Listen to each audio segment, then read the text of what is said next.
बोलो राम भगत हनुमान की जय। हनुमान जयंती की सारी मानव में बहुत बहुत बधाई। तो भाई उसके ऊपर बहुत ही प्यारा भजन है कि जिसने श्री राम के भजन गारी हनुमान जी अपने आप पे खुश हो जाए। बहुत गजब का भजन है राम जी का।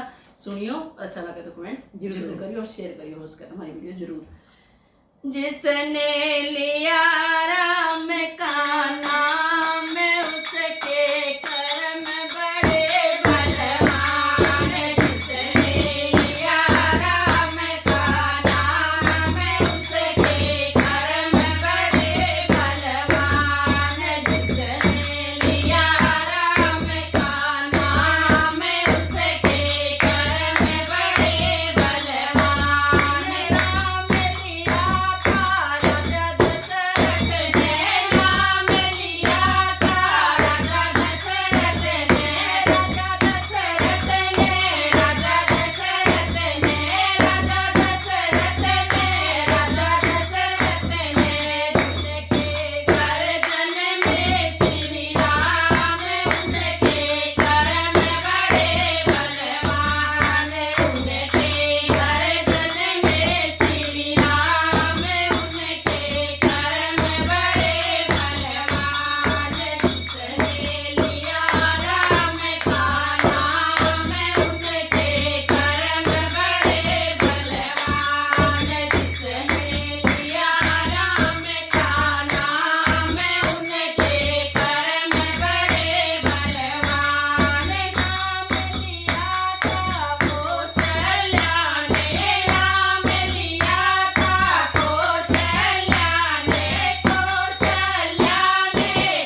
और रामचंद्र भगवान की जय। बोलो हनुमान महाराज